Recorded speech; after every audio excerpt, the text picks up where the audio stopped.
I'd like to invite Sravana Karnati, Senior Vice President, Walmart International Technology, as our next speaker. Sravana will walk us through his thoughts on the topic, delivering on evolving customer expectations around the world through AI and ML. Sravana has over 25 years of leadership experience delivering innovative technology solutions for a variety of industries, including retail, travel, media, high-tech, as well as chemical.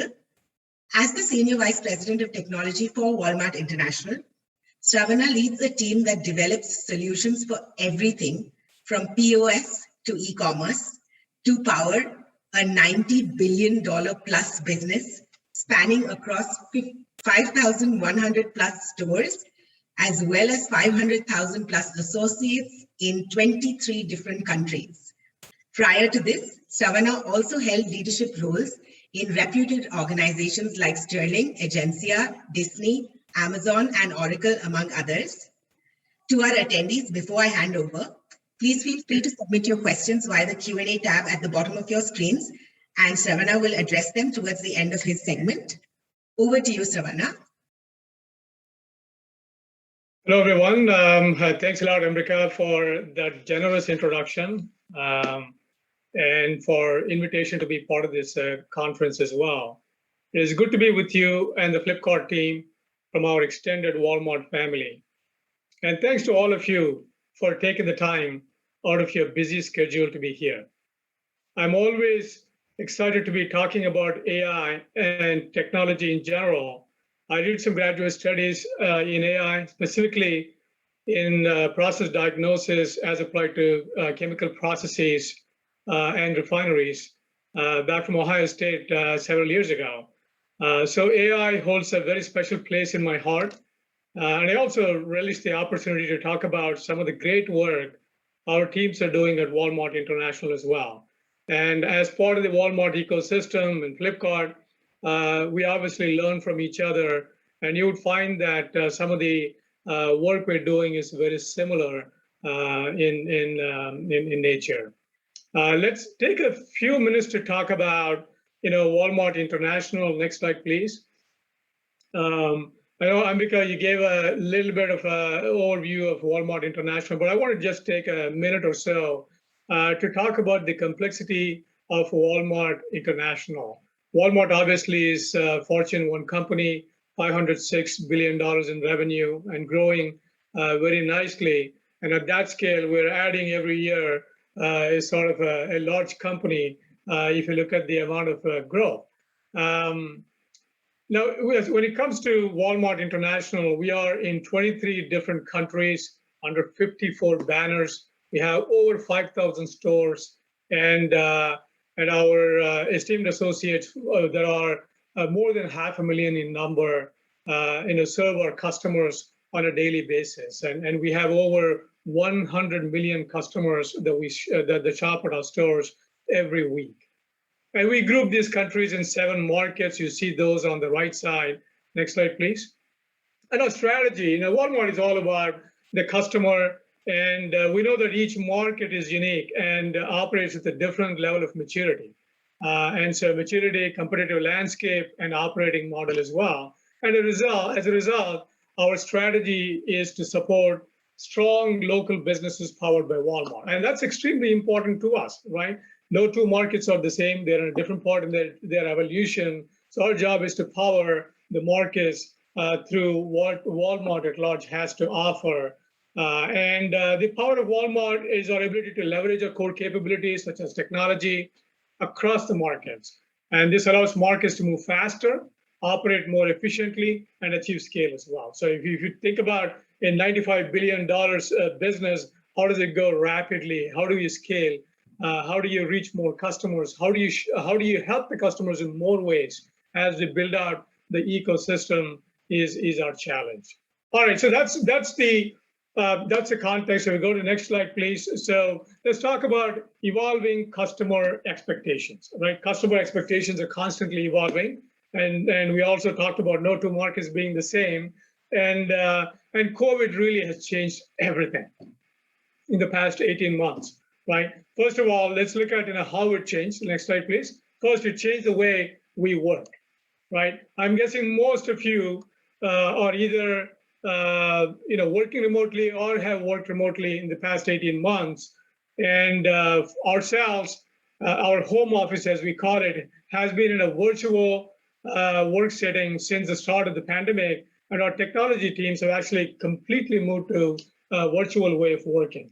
We do have collaborative spaces. We bring in, our associates come into work as they need to from a collaboration standpoint, and more of our offices are opening up.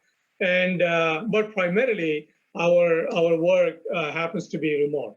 So that's one huge change that has happened. Next slide, please. The second one is COVID has also changed the way we interact. And this is really important. A lot of the physical interaction has been replaced with virtual connection. And the large group settings that we're all used to have now become much smaller. There have been guidelines on social distancing and how many people can occupy office space at any given point in time and so on. So that's a huge change, and we're still learning from that. And we need to relearn as we go back to work in many ways, some of those interactions and adjust again to the new next norm. Next slide, please. And the third one, and this is probably the most relevant to conversation today, is that the way we shop has completely changed, right? How people live, shop, and work has always been changing rapidly prior to the pandemic. And we've seen an acceleration of several trends already underway. And while we have had to do a great deal of adapting during the pandemic, we've also actually been leading a transformation of retail for many years, right? But we have seen a massive leap forward in adoption of things like pickup and delivery, contactless payments, online shopping, and on-demand services such as telehealth, right? These shifts are not only happening in more mature retail markets such as US, but also happening around the world. In Mexico, Canada, China, obviously India, we have seen an exponential growth in e-commerce sales across the industry, and particularly at Walmart as well. Next slide, please. So what's the relevance? So what have we learned, right? So out of all of these, the customer expectations, the game has changed. The rapid change in the way we work, interact, and shop has tremendously changed. What have we learned, right? The number one, next slide, please. You cannot predict uncertainty, right? And uncertainty and AI and ML go hand in hand. We'll talk a little bit more about it later on. But as the late Yankee great Yogi Berra once said, it is tough to make predictions, especially about the future, right? Now, jokes apart, none of us could have predicted that our world would be turned upside down by a global pandemic.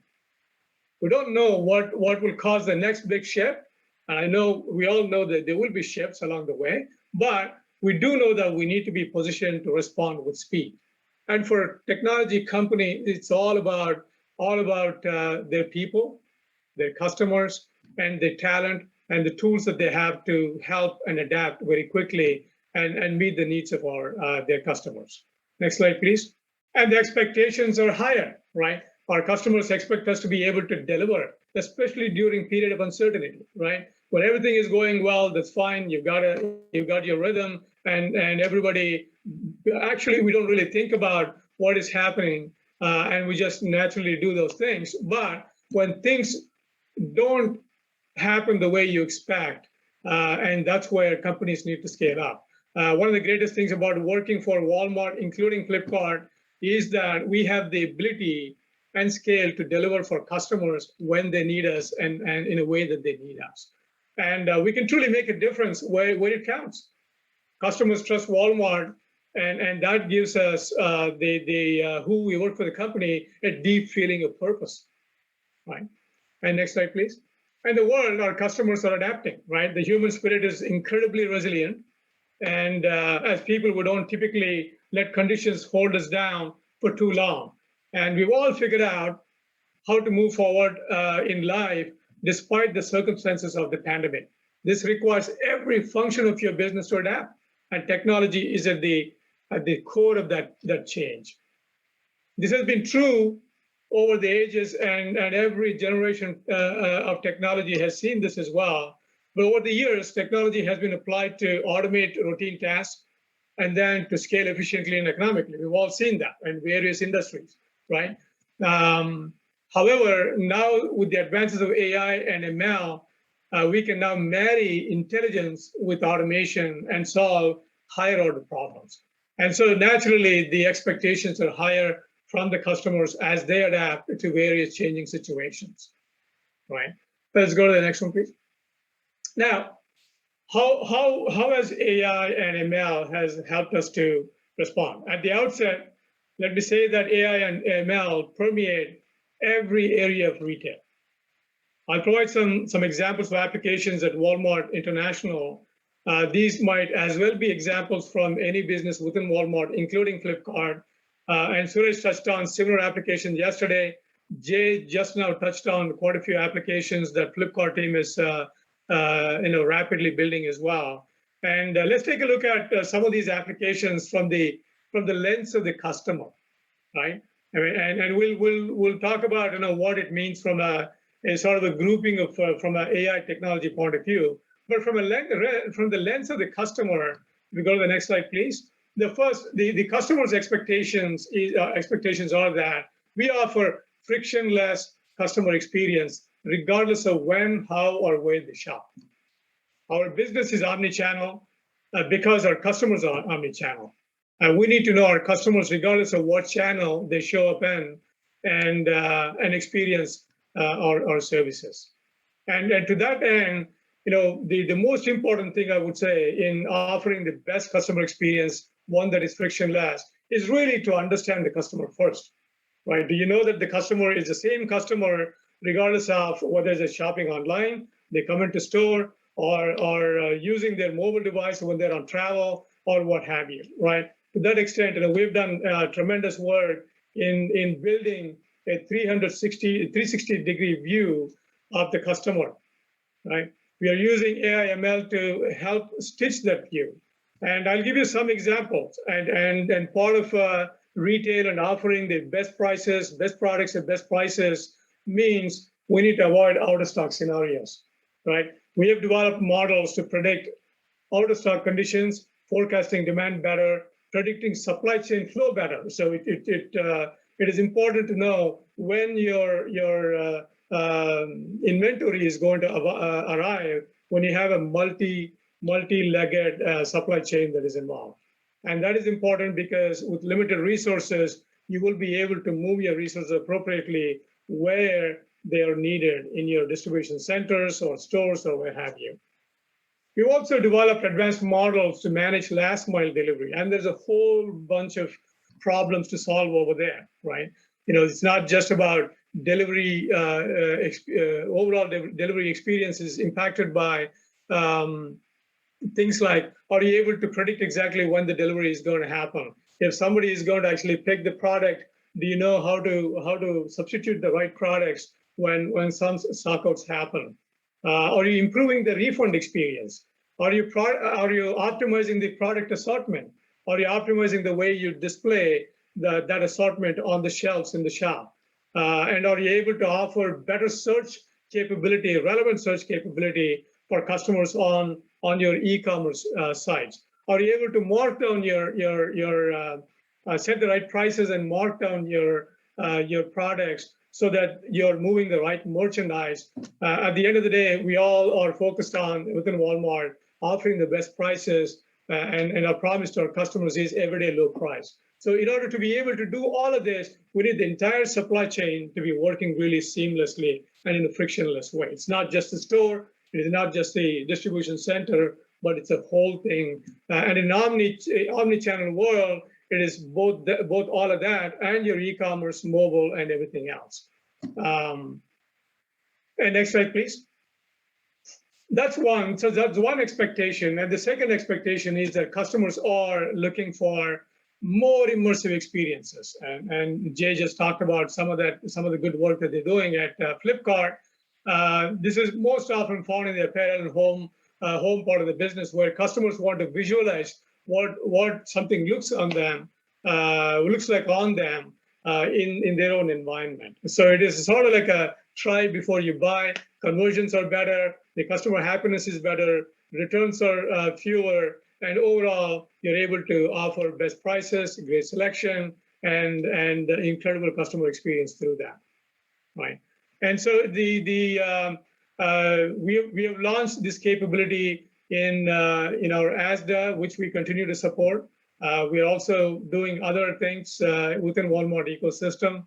Suresh talked about acquiring a company recently that will offer a much better, allow us to offer much better customer experience in this area as well. Let's go to the next slide, please.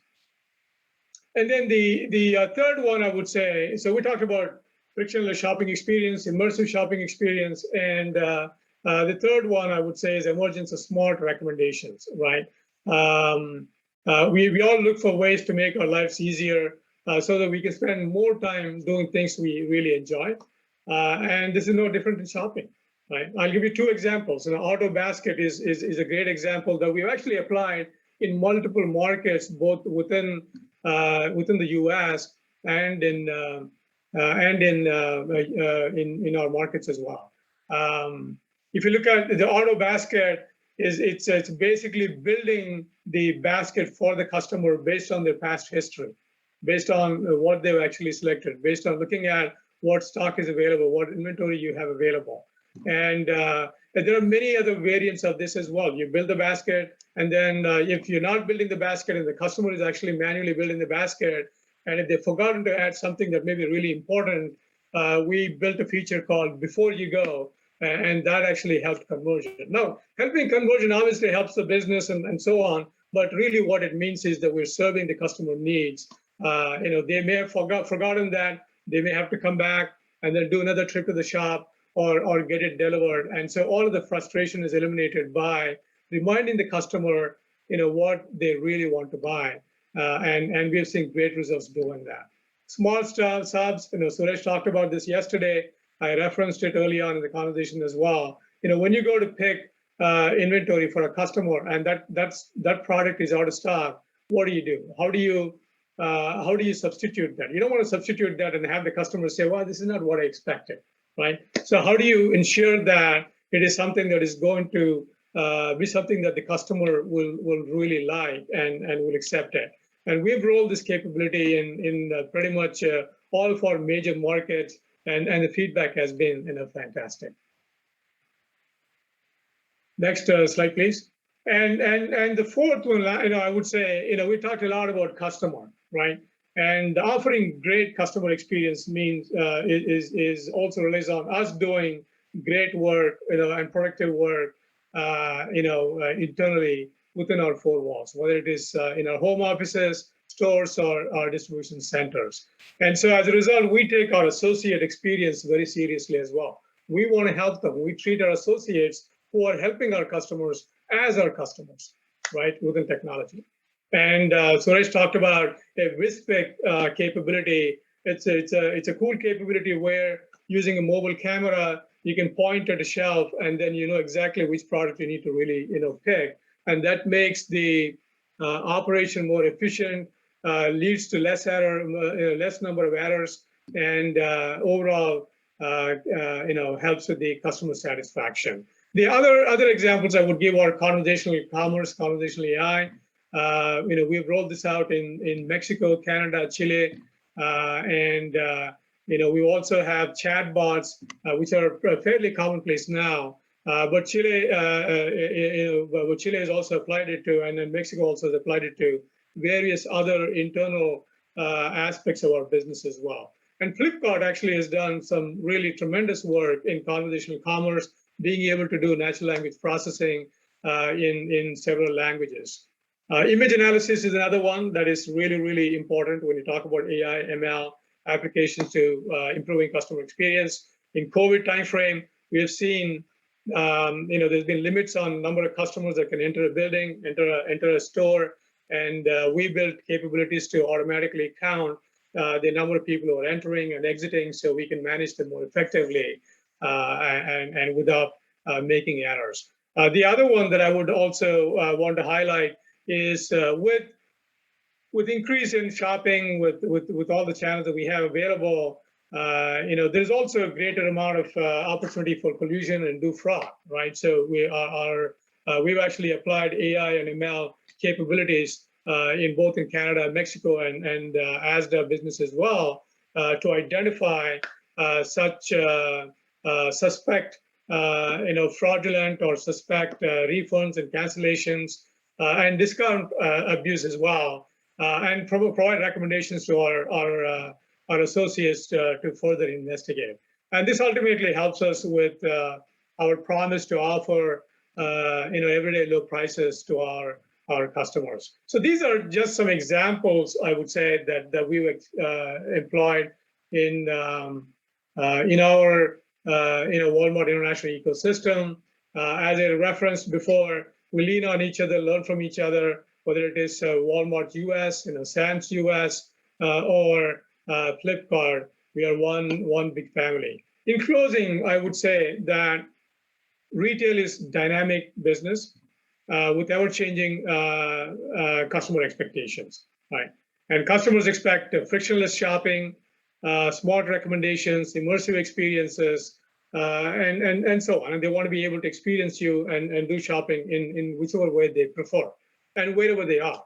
And advances in technology are pushing the boundaries of what is possible, right? Both in computational technology, information technology, infrastructure technology, and so on. And every area of retail is ripe with opportunities for applications of AI and ML.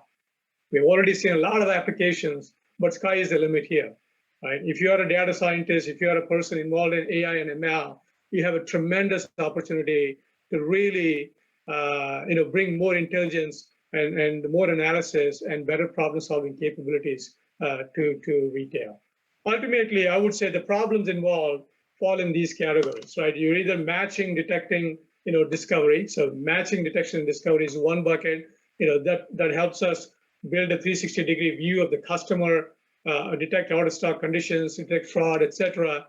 Prediction is an extremely important thing, and AI and ML is obviously highly relevant in that space, whether it is an estimation, forecasting, estimating the location of a drone in a situation where you have lots of disturbances, and that sort of a prediction and process control, feedback control is important for you to navigate appropriately.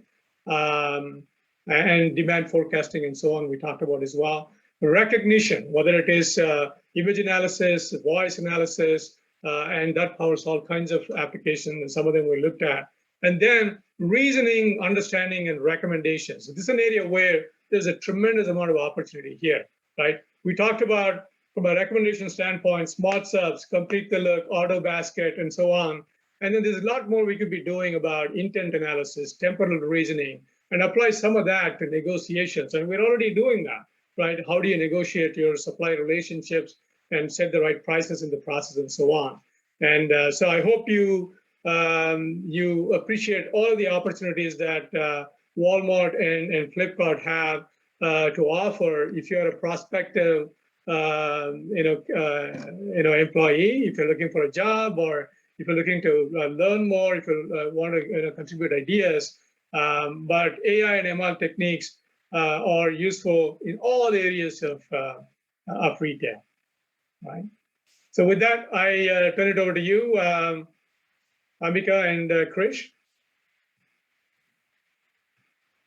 Thank you, Sravana, for a very insightful talk. I have a few questions for you. Comment.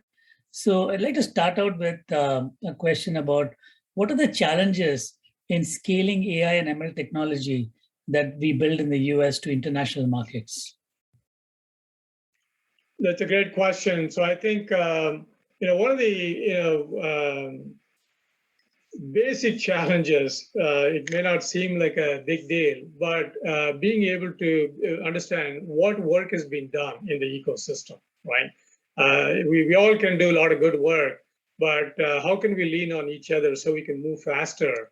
How can we leverage more of what has been done? So do we know, as a Walmart International ecosystem, the work that has been done is one thing. And then being able to really understand the customer, understand the differences, understand the data, what is relevant, and really be able to plan that out and then do experimentation, because you cannot assume that just because something worked in one area, one geography, it'll automatically work in the other geography as well. So being able to do those experimentations and being open to what's working or what may not be working, and then adapt and agilely iterate is important.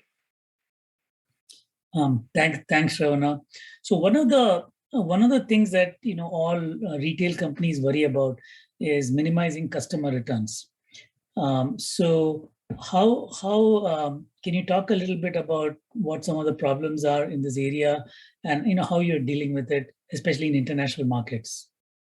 Yeah, it's a great question. I think it starts actually with do you have the right product, right? Do you have the right assortment? Are you displaying the right way? Are you if you're talking about e-commerce scenario, do you have the right product descriptions? And do you have the ability to sort of if it's apparel and so on, or any of the extended merchandise or general merchandise as we call it, do you have the ability to sort of visualize the product within your room, for example? So being able to offer all of these for immersive sort of experience for a customer is really the first step in avoiding surprises that leads to customers having to return. But once they make a decision to return, which we want to minimize, our job is to really improve the customer experience, through that. I mean, the moment I buy something and I decide that I want to return it, I'm already somewhat frustrated as a customer, right? Nobody wants to take that extra step, that's extra work for me. And so, how can I make the whole process simpler? Can you offer self-service capability, or are you forcing people to go through a call and wait in the queue and so on? So, being able to do self-service capabilities, return capabilities, is one example of how we can simplify that experience. The other one I would say is once the person has actually shipped it, are you able to predictively say that, yes, this return is not a fraudulent customer, and let me actually do some auto refunds, that sort of thing as well. So there are lots of things we've been playing within international to improve the overall return experience. Thanks, Sravana. I think this is really important to build the customer's trust as well. And I have one more question here, and that is, what are the improvements planned in the supply chain system/ERP that will allow higher operational efficiency, greater data visibility, and cater to variations which can impact customer delivery? It's a great question. I mean, so, I touched on some of these examples. Supply chain continues to be a fertile ground for applying advanced AI and ML techniques. It starts with being able to, first of all, like I said, identifying the right assortment, identifying the sources where you need to get it from, and you have the strategic sourcing relationship with suppliers, and how much do you source from which supplier. And we also want to make sure that you have surety of supply as well, especially in a disruptive global supply chain situation. So that's an important part at the beginning stage of the supply chain. But once you have that figured out, then are you able to sort of predict the movement of goods and predict when the supply actually arrives? And like I said, being able to predict the arrival pattern of inventory is really important, because it doesn't help you at all to have the supply come in and wait at your dock and you don't have personnel to actually receive it. So how do you actually plan out the labor movements within your distribution center and store? Is a computationally an optimization problem and an AI and an ML problem as well. Demand forecasting obviously is that. So there are many areas in supply chain where we can improve. And I'm not just talking about automation. Automation is something we've done for ages, but really bring intelligence and bring in more advanced AI and ML techniques to solving the problem more thoroughly, more accurately, and more in real time, so that we can flex as the supply chain events happen. And that lowers the cost, that improves the customer experience, and everybody's happy. Thanks, Sravana. We have time for one last question. So I'm going to pick this question. Currently, are we leveraging AI in detecting fake or duplicate items?